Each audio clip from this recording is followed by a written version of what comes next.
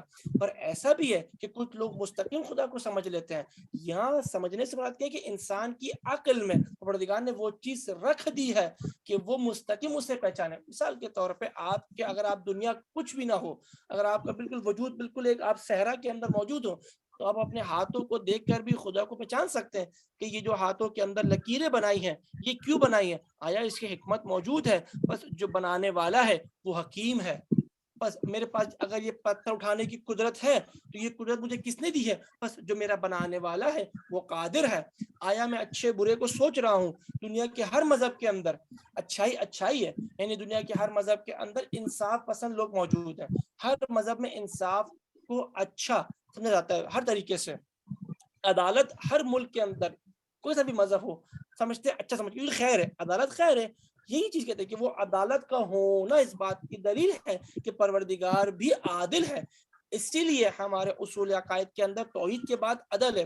بس نتیجہ یہ کہ کچھ انسانوں کے لیے معرفت معصوم کے ذریعے ہوتی ہے، کچھ انسانوں کے لیے معرفت مستقیم خدا کے پاس ہوتی ہے، پر کیونکہ ہم محتاج ہیں کہ مستقیم اس کے کلام کو نہیں سمجھ سکتے، ہاں اسے درک کر سکتے ہیں جس حد تک ہم درک کر سکتے ہیں۔ مثال کے طور پہ آپ ایک ایسے صحرا کے اندر موجود ہیں کہ آپ کو خوف ہی خوف ہے، اب آپ کے ذہن میں جو ایک کسی امام سے کسی نے بولا، ایک شخص، مولا یہ بتائیے میں خدا کو نہیں مانتا ہوں، کہا تو خدا کو نہیں مانتا، کہا کبھی ایک موقع پیش آیا تو تنہا تھا، کہا مولا ہاں میں ایک بالکل سمندر کے بیچ میں پھنس گیا تھا اور مجھے لگا تھا کہ اب میں مر جاؤں گا، کہا تیرے ذہن میں کوئی امید تھی؟ کہا مجھے ایک عجیب سی امید تھی، جو امید تھی کہ آج کوئی ہے جو شاید مجھے بچا لے، کہ بس اسی امید کا نام تبارک تعالیٰ، یعنی اسی امید کو خدا کہتے ہیں، یعنی اسی امید کو واجب الوجود کہتے ہیں۔ اب یہاں جو ہے خود آیا معصوم کے پاس، بتایا معصوم ہے، پر وجدان اگر وہ تھوڑا توجہ ہو جاتا، میں نے کہا نا جی ہمارے اندر موجود ہے، معرفت موجود ہے آپ کے اندر، آپ کو سب متوجہ ہونے کی ضرورت ہے کہ ہر وہ اگر آپ خود اپنے اندر فکر کریں گے کہ آپ کا یہ آنکھیں بند کرنا اس کی حکمت کیا ہے، یہ خود بتائے گا، یہ خود آپ کے ایک ایک قطرہ معرفت پروردگار کی آپ کے دل میں، آپ کی عقل میں قطرہ قطرہ کر کے اترتی جائے گی۔ پر کبھی کبھار ایسا ہوگا کہ آپ کسی مرحلے میں رک جائیں گے جہاں آپ کو سمجھ نہیں آئے گی۔ مثال کے طور پر پروردگار کہتا ہے کہ میرے ہاتھ ہیں، میں تمہیں دیکھ رہا ہوں، یہاں آپ پھنس جائیں گے، یہاں آپ کی عقل آپ کو درک نہیں کر پائے گی، تو پھر آپ رجوع کریں گے معصوم کی طرف، پھر معصوم آپ کو بتائے گا، اور پھر اس وجہ سے معصوم کی معرفت لازم ہے کہ جو آپ کو صحیح بتا سکے کہ یہاں آنکھوں سے مراد کیا ہے، یہاں اس کے ہاتھوں سے مراد کیا ہے، یہاں اس کے اذن اللہ سے مراد کیا ہے۔ تو اگر ان سینس دیکھا جائے تو دو بس طریقہ کار ہیں، ایک طریقہ کہ خود اگر انسان کشف و شہود کے ذریعے خود پروردگار کی ذات کو پہچانے، اور ایک طریقہ ہے کہ معصوم کے ذریعے پہچانے، اور دونوں ذریعے بالکل درست ہیں، اس میں کوئی نقص نہیں ہے، نہ اول میں نقص ہے نہ دوم میں نقص ہے۔ مطلب کہ شہید مطہری جو کہتے ہیں کہ اول پہچان جو ہے وہ توحید کی ہے جو انہوں نے اپنی کتاب میں لکھی ہے۔ ممکن ہے میں واضح کر پایا ہوں۔ جزاک اللہ، اور مجھے یقین ہے کہ پارٹیسپینٹ کی سمجھ میں آیا ہو، کلیئر ہو گیا ہوگا۔ ماشاءاللہ سے بہت زبردست کوئسچن پوچھا، اور کسی کو کوئسچن کرنا ہے کوئی؟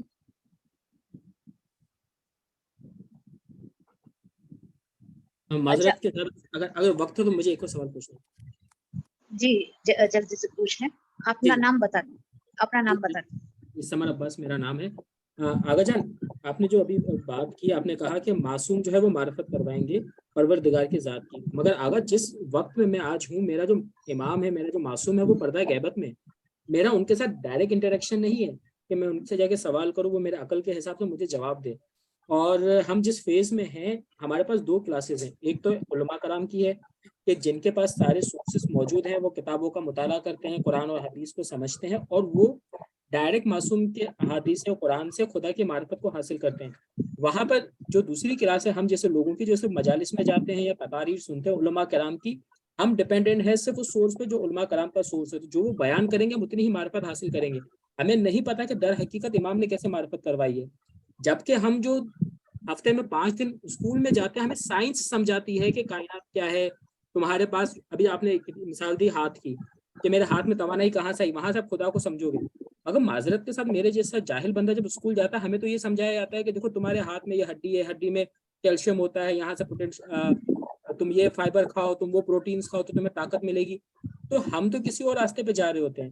تو ایسی صورت میں میرے اور خدا کی معرفت کے بیچ میں جو ہے، جو لیول ہے، وہ تو ایک عالم دین کا ہے. تو ہمارے پاس تو معصوم ہے ہی نہیں، یا ہمارے پاس سائنس ہے یا عالم دین ہے. تو ہم کیسے خدا کی رسائی حاصل کریں گے جبکہ ہمارے بیچ میں تو ڈائریکٹ واسطہ معصوم کا ہے ہی نہیں. آغا دیکھیں یہ بات آغا بہجت سے کی گئی تھی. آغا یہ بتائیے ہم کس سے ہدایت حاصل کریں؟ تو کہا کہ کیوں تمہارے پاس معصوم موجود نہیں ہے؟ کہا تم پردہ غیب، کہا وہ پردہ غیب میں نہیں ہے، بلکہ جب تمہیں معصوم کا وجود خیر ہی خیر ہے نا، معصوم پروردگار کی حجت ہے، پروردگار کی تجلی ہے، پروردگار کا مظہر ہے. جب بھی تمہیں معصوم یا خدا کو پہچاننا ہو تو تم قرآن پاک کی تلاوت کرو، اردو میں ہدایت کی غرض سے تلاوت کرو. جہاں تم پھنس جاؤ وہاں تم ہمیں پکارو. اسی لیے میں کہہ رہا ہوں جو عرفا یہ بات کہتے ہیں نا، عرفا جو آپ کی بات ہے کہ کشف و شہود یعنی تزکیہ نفس، پاک و پاکیزہ، تہذیب نفس، آپ غیبت سے تمام تر محرمات سے آپ بچنا شروع کر دیں گے تو خود بخود آپ کے لیے ایسے پردے واضح ہو جائیں گے کہ اکثر ہمارے علماء کو پوری کتابیں معصوم نے پڑھائی ہیں. مطلب کفایت الاصول ہمیں مولا علی نے پڑھائی ہے، شیخ آخوند خراسانی کو اتنے خود کتاب مولا نے پڑھائی ہے، کیونکہ وہ اس مرحلے پر پہنچ گئے. یعنی ان نے اپنے کشف و اپنے جسم کو، اپنے روح کو اس قدر پاک کر لیا کہ تو ہم کہنے کہ معصوم غیبت میں ہے، جبکہ ایسا ہرگز نہیں ہے.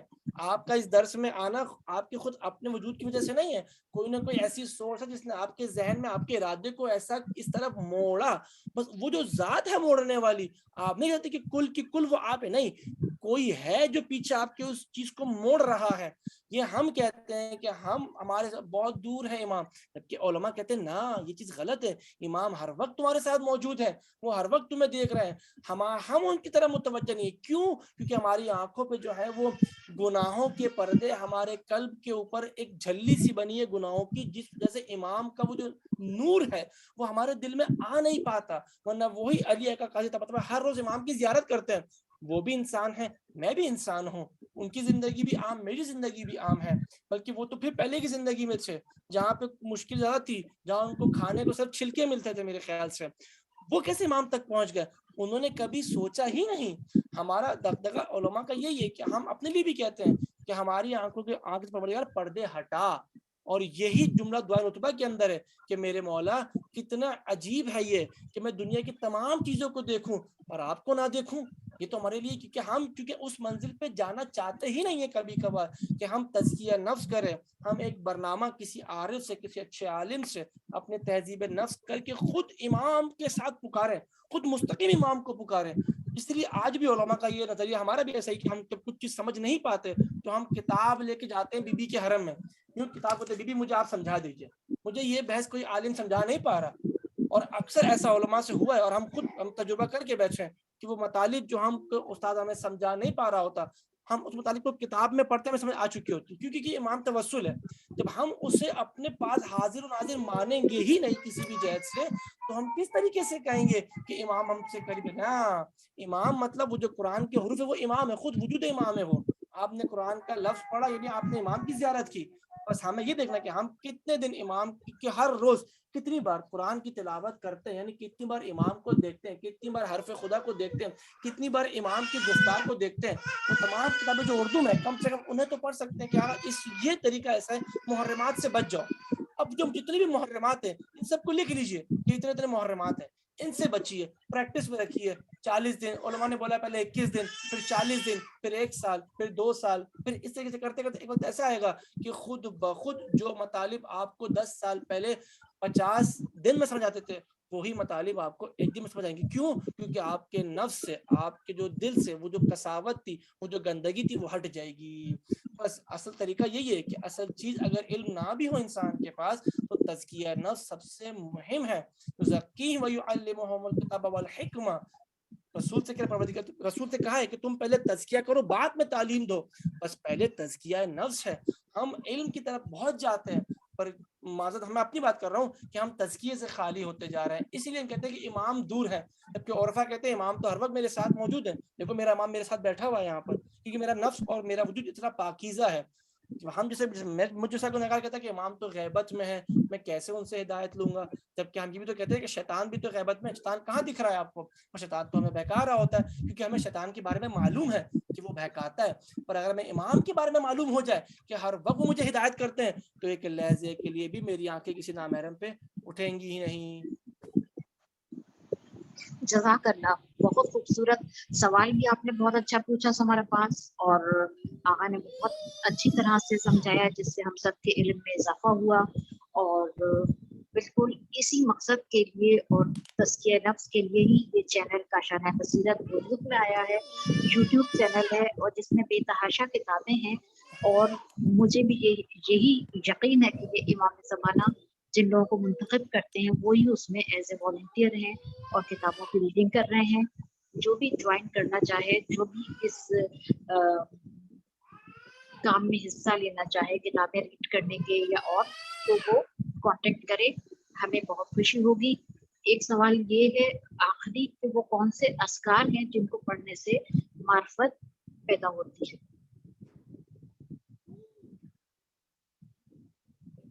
دیکھیں سب سے مہم ذکر میں اپنی بات نہیں کرتا, علماء سے ہم نے سیکھا ہے. آغا بہجت سے یہ سوال مولا آغا یہ بتائیے آغا بہجت کے سب سے اہم ذکر کون سا ہے؟ تو آغا نے بڑا خوبصورت جواب دیا, واقعا وہ جواب ہمارے لیے ہے. کہتے ہیں سب سے بہترین ذکر عمل ہے. ہر وہ عمل جس میں آپ کو رضائے الہی نہ دکھ رہی ہو, مطلب الہی منشور, الہی مقصد, الہی مشیت, الہی ارادہ نہ دکھ رہا ہو, سمجھ جائیے وہ ذکر آپ کے لیے ذکر خیر نہیں, ذکر شر ہے. ہر وہ عمل, اگر میں یہ درس دے رہا ہوں, اگر میرا مقصد الہی نہیں ہے, سمجھ جائیے کہیں نہ کہیں میری نیت جو ہے وہ خالص نہیں ہے. پر جب میری نیت خالص نہیں ہے, کہیں نہ کہیں میرے اندر ریاکاری ہے, کوئی ایک بھی ایسا نقطہ پیدا جو الہی نہیں ہے, بس میں اس چیز سے خالی ہوں, بس میرا یہ ذکر جو ہے یہ ذکر کامل نہیں ہے, یہ ذکر خیر نہیں ہے. تو سب سے مہم ذکر عمل انسان ہے. انسان کا عمل ایسا ہو کہ وہ خود ذکر ہو جائے. وہ اگر سو بھی رہا ہو تو اتنے یقین سے سوئے کہ پروردگار اس کے نام اعمال میں نیکی لکھتا رہے. ماشاء اللہ, جزاک اللہ. شازیہ میں صرف ایک بات پوچھنا چاہوں گی, میں سیمی زوار بات کر رہی ہوں. آغا صاحب سے میں نے ایک بات پوچھنی ہے. ماشاء اللہ اتنی پرنور محفل ہے اور ایک ایک بات ہمارے دلوں میں اتر رہی ہے.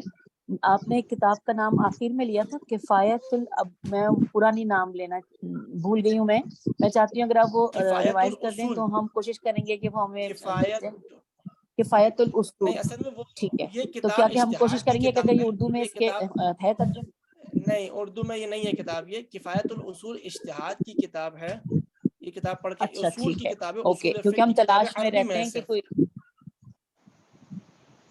اچھا عربی میں, دیکھیے ٹھیک ہے, امام کوئی ایسی خمینی کتاب کی ایک ضرور کتاب قسمت ہے, ہمیں بتائیے گا.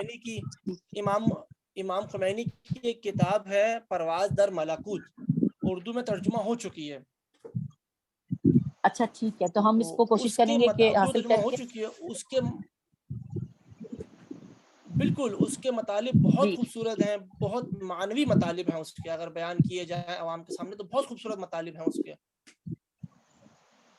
جی ٹھیک ہے, بہت شکریہ. ہم کوشش کریں گے کہ اس کو حاصل کر کے اور یوٹیوب پر کاشانہ بصیرت کے پلیٹ فارم سے اپلوڈ کریں. بہت شکریہ. انشاءاللہ. جزاک اللہ. بہت ہی خوبصورت اور بہت خوبصورت کتاب کا بھی نام بتایا آپ نے, اور اسی طرح سے ہم آپ کے علم سے مستفید ہوتے رہیں گے. آخر میں اگر یہاں پر محمد انور صابری بھائی موجود ہیں تو میں ان سے کہوں گی کہ وہ آخر میں ووٹ آف تھینکس کے ساتھ محفل کو برخاست کریں.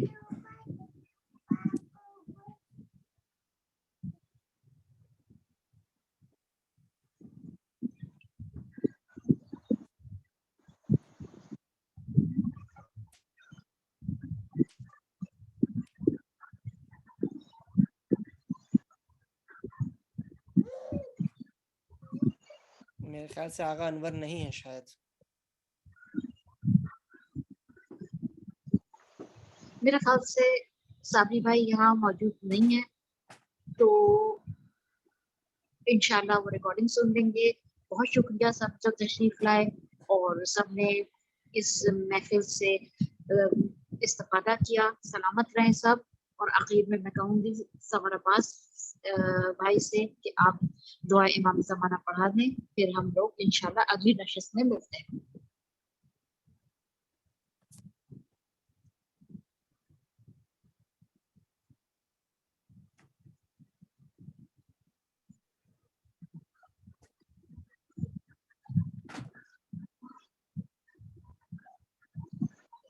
دعا کا آغاز کروں؟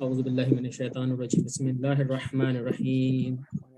اللہم کن لولیک الحجۃ بن الحسن صلواتک علیہ وعلی آبائہ فی ہذہ الساعۃ وفی کل ساعۃ ولیا وحافظا وقائدا وناصرا ودلیلا وعینا حتی تسکنہ ارضک طوعا وتمتعہ فیہا طویلا۔